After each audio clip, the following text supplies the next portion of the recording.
everyone, welcome to the final part of my in-depth review of the new Necron Codex out today. Today I'm going to be covering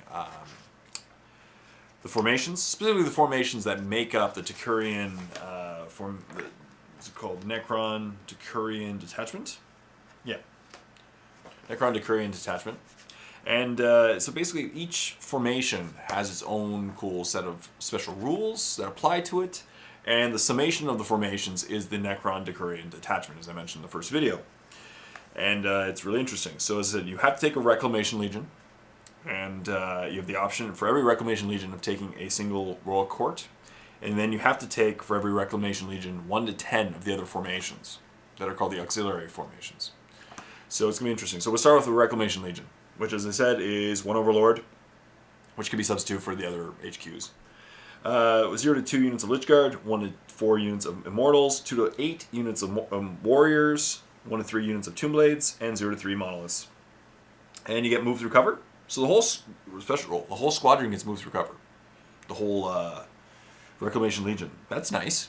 So it helps you get through faster, get to your enemy. That's good. And Relentless. Good if you're firing some heavy weapons.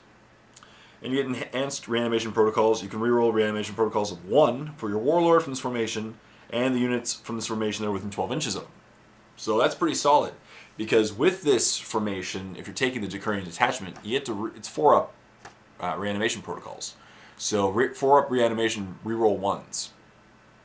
That'll save your butts. That's really good. So that's a really solid core rule. You just got to remember from this formation. The only problem is with this detachment is you have to memorize the rules for all the formations and try to keep them in line. So it might be hard, but it should be, might be easier in time. Next is the Judicator Battalion, which is the 1 unit of Triarch Stalkers and 2 units of Triarch Praetorians. No restrictions. They also get moved through cover. And they get target designated at the start of each of the controlling players' shooting phases. Nominate 1 enemy unit within line of sight of the Triarch Stalker from this formation. All units from this formation can re-roll, fail to hit, to wound, and armor tradition rolls against the nominated unit until the end of the phase. That's awesome too. So they just jump in and shoot it and hopefully kill it. Destroyer Cult, which is the cool Destroyer Lord. 1 Destroyer Lord, 3 units of Destroyers, 0 to 1 units of Heavy Destroyers. Restrictions: each unit of Destroyer must consist of at least 3 models. Makes sense. These special rules move through cover. Fearsome Ruler. If this formation is chosen as your primary detachment, you can re-roll the result when rolling on the Warlord traits table in Codex Necrons. Alright? Because you guys are your Destroyer Lord, right? And there's also Extermination protocols. All units in the formation re-roll fail to wound rolls and armor penetration rolls in the shooting phase. That's nice. That's nice. Armor penetration rolls, so it's 6 is re-roll. That's good. And to wounds. That's good. So that's solid. I don't really care about the reroll to wound on the Warlord trait table, compared to most of them get it anyway. So the Deathbringer Flight, which of course has to be the Flyers, right? 2 to 4 Doom Sights. So 4 Doom Sights in a formation. That's pretty solid. It's 640 points, but it's pretty solid. And you just fly in and just blow a bunch of stuff up. You get Amalgamated Targeting Data. When a Doom Scythe from this formation fires its Death Ray at an enemy unit, add 2 to its ballistic skill for each other Doom Scythe from this formation that has shot at the same enemy unit this turn. Cool.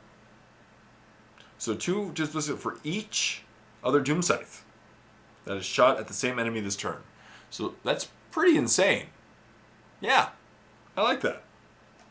Wailing Cacophony? Good word. All enemy units that are within 12 inches of at least 2 Doom Scythes from this formation have a -1 leadership. Again, because you're going to be forcing, hopefully, a lot of fear checks and stuff. That's a pretty cool formation, though. 4 Doom Scythes firing at the same target. Ballistic skill 10 by the end. Or I guess ballistic skill 8. Yeah, that's pretty crazy. Next is Living Tomb, which is the 1 Obelisk and 0 to 2 Monoliths. So just an Obelisk is a Living Tomb. That's pretty cool. You get Precision Avail. So Precision Arrival. All units from this formation must be placed in Deep Strike. Do not make reserve rolls for the Obelisk from this formation. It automatically arrives from a controlling player's second turn.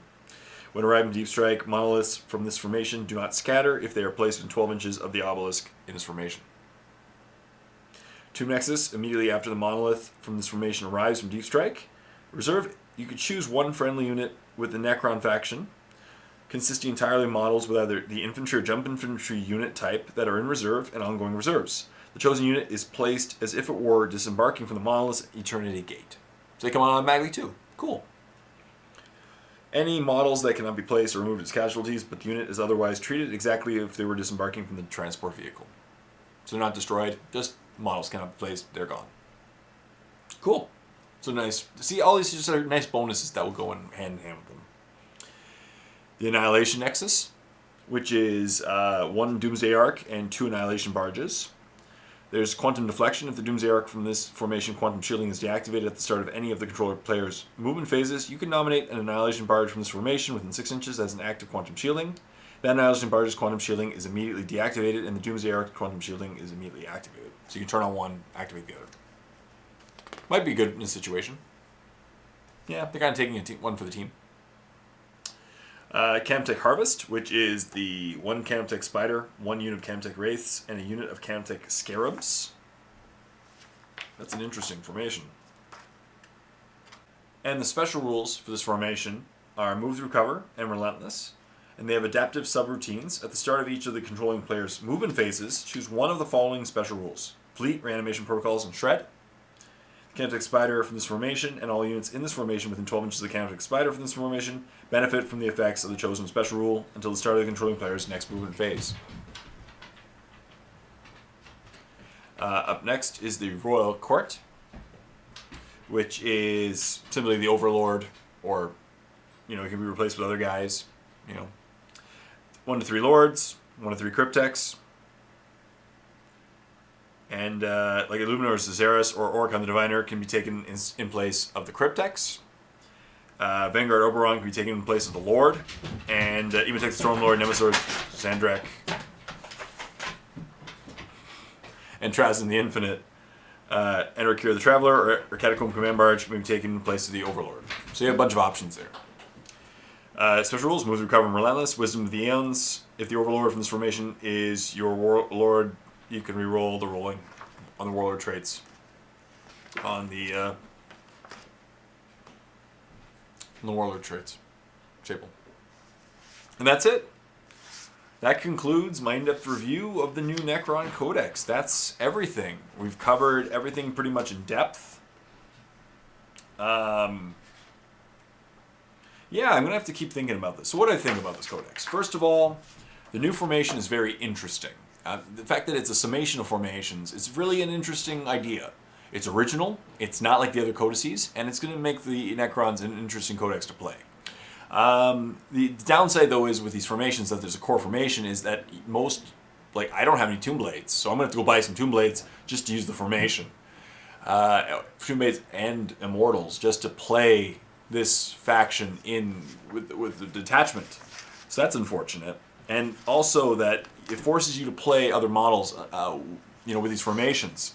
So if I play with Camtech Wraiths, I don't have any spiders, so I have to go buy spiders so I can use the Wraiths in the formations for this codex. The other option is just doing a standard Battle Forged army, which you can do that too, and it works out too. You just don't get the benefits of using the formations. Other things, it's very different, the codex. Reanimation Protocol is no longer will be back. It's more of an improved Feel No Pain. Like an improved 4-up Feel No Pain that's not negated by instant death. Or 5-up, depending on what they're shooting at you with. And yeah, so it's interesting. Necrons in general, different flavor. Most of the crazy rules and all the options got taken away. Like, there's no more tons of versions of Cryptex. They're all gone. Just one type. There's not, the rules with the Scarabs anymore. They got streamlined. Cryptex got a lot of streamlining occurred with this codex, which makes sense. It makes sense. It's very, what they did with the codex is very 7th edition-y. It's more streamlined. It's more easy to understand. There's less special rules. It's more. It's going to be leading to quicker turns. Less options. It's just a very streamlined codex. Obviously, they moved Emotech to Lord of War, and then they brought in the things from Apocalypse, which is cool. You know, I love the new Overlord. I think base Overlord is awesome. I still think the Catacomb Command Bar, I think the Catacomb Command Barge is the best HQ choice. I really think it's a solid HQ choice. For the points cost, it's solid. Mind Shackle Scarabs, don't bring them anymore. That's been nerfed into the ground. A fear check, who cares? Lords are good. They got double the wounds for less than double the costs. Cryptex, Destroyer Lords are cool too, if you want a fast Lord. Now they're Jet Infantry. Nemesis Zendrek and Oberon, fun combination as they were always, but it's kind of fun to change a Warlord trait every turn. Xerez, cool. He's like an upgraded Cryptek, as is Oricon the Diviner. Enrak here, the Traveler. His cool take a hold of your opponent's model kind of got nerfed. Warriors, pretty much the same as before. Increased squad size, but except they now have access to a kind of a better save. Because rather than a 5-up and they have to have a Resorb to bring the 4-up, you can have warriors around the table who just have that 4-up, better feel no pain. So it's kind of a good thing. You know what? It's not the worst thing in the world. It's kind of good too. Immortals, pretty much the same as they were before. All the elites got cheaper, other than Flayed ones who got nothing happened to them pretty much. But Deathmarks got cheaper. Lich Guard got super cheap. They are awesome. I think they're going to be a really good asset to the armies. Praetorians combined with Stalkers are going to be great. The ability for Praetorian Stalkers to give a better ballistic skill to all the squads within, I think it's 6 inches of it, huge. Because then you have rapid fire guys hitting on 2s. That's awesome. So that's going to be a great combination.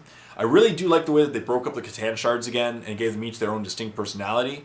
The powers, I'm not the biggest fan of at the moment since there is a random aspect to it, and I'm a much bigger fan if you got to roll first and then choose a target, but you have to choose your target first and then roll. So there's going to be a lot of incompatibility issues, and hopefully if you get lucky, you do something great. If you don't get lucky, Night Scythe, solid. A little bit more expensive, but it's still just as good as it was before. I highly recommend it. I think it's probably the best troops carrier in the game. One of them at least. Well, maybe the Eldar ones might be better, but still. It's one of the best troop carriers in the game. It's an awesome choice. Ghost Ark, solid choice as well. Helps build your squads back up. Wraiths are just as good. Scarabs are pretty good. Now they just kind of act like gauze weapons in close combat and they're kind of close combat gauze weapons. And gauze weapons got improved as well by the fact that they're now auto-wounding on 6s as well. Tomb Blades, you got to bring them if you want to bring the standard formation. So I'd recommend a squad of 10 with the Shield Veins to give them 3-up armor saves. So that way they have 3-up armor save and reanimation protocols to keep them alive. Destroyers are just as good as they were before, and heavy destroyers, Doom Scythes. It's the Death Ray got changed. It's no longer that draw the line. It's now just a blast, strength 10 AP 1 lance. Pretty solid still. And you can take 4 of them in a formation. Scary. Monoliths, cool. Annihilation Barge, cool. And Doomsday are cool. Transcendent Catan, once again, if you want to take the Catans in a heavy slot, Transcendent Catan. Again, his power's pretty random. And then the Lords of War. I still like even take the Stormlord. I'm going to bring him in games once I have the models to bring this formations.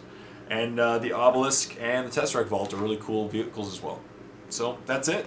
And then the formations, I said, each one has their own cool rules. They add up to the other guys, and it leads to an interesting army. I think it's going to be an interesting army. They're still going to be kind of weak against psychic powers, as I mentioned, but they have tons of shooting against vehicles, and they have a lot of fun. You know, it's going to be a lot of fun. It's a streamlined codex. It's going to be a lot more streamlined. I think the game's going to be a lot quicker involving the Necrons because of a lot less rules and constant re-rolling and stuff, so it'll be good. I think it's good. I'm going to be a fan. I think this is a good codex. You know what? It's not the top tier, but that's been 7th edition codices. They've all been streamlined, really fair codices. I think this is right up there with them. Yeah. So, that's good. So thank you very much once again for watching this entire series of my in-depth review of the new Necron Codex. I really hope you enjoyed it. Leave a comment in the comment section down below if you have anything else to add, if you disagree, if you agree, or what else you want to add. If you think it's a good codex after all this information, I really do appreciate your opinion. And stay tuned for future codex reviews. Till next time, this is Jay saying, happy painting.